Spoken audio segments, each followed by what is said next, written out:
En l'an 98 de notre ère, Trajan devient le nouvel empereur de Rome. À la fin de son règne, en 117, il sera le maître d'un empire romain à son apogée territorial, couvrant près de 5 millions de km² et abritant plus de 60 millions d'habitants vivant en paix sous la Pax Romana. Pourtant, 870 ans plus tôt, qui aurait pu imaginer que Rome, simple agglomération de villages érigée en ville par le légendaire Romulus, deviendrait l'un des empires les plus puissants et vastes de tous les temps. Ses armées seraient bientôt réputées comme les meilleures de leur époque, et sa culture et ses lois influenceront tout l'Occident jusqu'à aujourd'hui. Comment Rome a-t-elle été fondée entre légende et réalité, et comment cette cité, bâtie sur les rives du Tibre, a-t-elle fini par s'affirmer face à ses voisins?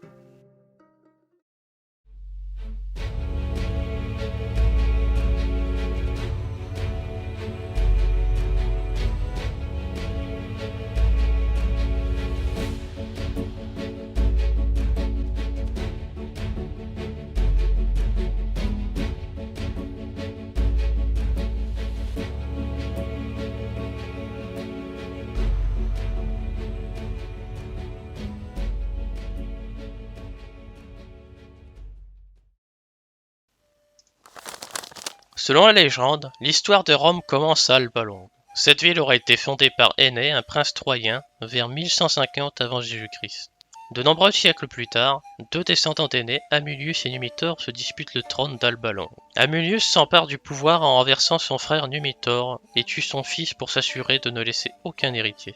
Il exile également sa nièce, Rhea Silvia, la condamnant à devenir vestale, c'est-à-dire une prêtresse dont le rôle exige la chasteté à vie, dans l'objectif clair qu'elle n'ait pas de descendants pouvant devenir à terme des prétendants au trône. Cependant, le dieu de la guerre, Mars, tombe amoureux de Rhea Silvia et elle donne naissance par la suite à des jumeaux, Romulus et Rémus. Craignant ces deux nouveaux prétendants au trône, Amulius fait condamner Rhea Silvia à mort et ordonne que les jumeaux soient jetés dans le Tibre.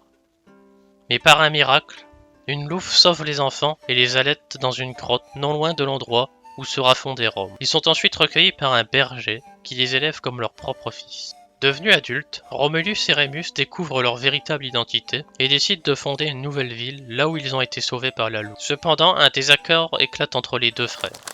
Romulus choisit de fonder la ville sur le mont Palatin, tandis que Rémus préfère l'Aventin. Il décide de consulter les augures pour obtenir le signe des dieux. Rémus voit 6 vautours, mais Romulus en voit 12, et c'est lui qui est finalement choisi. Lors de la fondation de la ville, Romulus trace un pomerium, un sillon sacré délimitant l'espace de la ville. Il est interdit de franchir cette limite en armes. En signe de provocation, Rémus franchit ce sillon armé, ce qui est considéré comme un acte de sacrilège. Romulus, furieux, tue son frère. Selon la légende, c'est donc ainsi que Romulus, le 21 avril 753 avant Jésus-Christ, fonde Rome sur le mont Palatin et en devient le premier roi. Dans les faits, la réalité est plus complexe que la légende. À l'origine, la région de Rome était composée de plusieurs villages pastoraux, c'est-à-dire des villages où l'activité principale était l'élevage.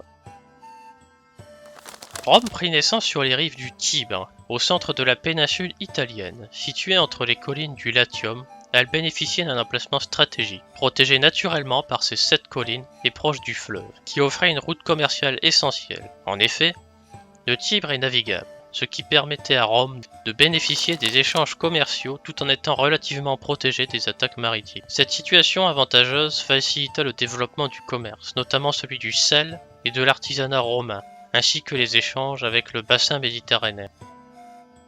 Des vestiges découverts par les archéologues ont permis d'identifier des traces de présence humaine dans la région dès le 2e millénaire avant notre ère. Bien que cette occupation semble avoir été intermittente, d'autres découvertes attestent cependant d'une présence réellement continue à partir du 8e siècle avant Jésus-Christ, soit environ un siècle avant la date de fondation légendaire de Rome.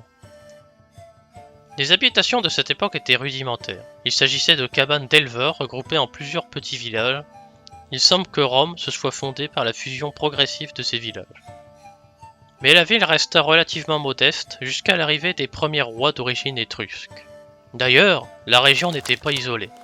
Au nord se trouvaient les Étrusques, un peuple influent qui allait jouer un rôle majeur dans l'histoire de la jeune ville. À l'est vivaient les Sabins, un peuple guerrier, et au sud les Latins, dont Rome faisait partie. Ce mélange de cultures et d'influences forgées au fil du temps a donc contribué à l'identité unique de Rome. La monarchie est donc la première forme de gouvernement de Rome. et l'histoire traditionnelle identifie 7 rois ayant régné durant cette période. Toutefois, il est probable qu'il y en ait eu plus, mais les sources historiques manquent de précision sur cette époque. Selon la légende, la ville est donc fondée par Romulus, le premier roi. Après avoir tracé les frontières sacrées de la ville, le Pomerium, il est crédité de l'établissement des premières institutions, dont le Sénat. Il forme également une armée pour protéger et étendre le territoire de Rome.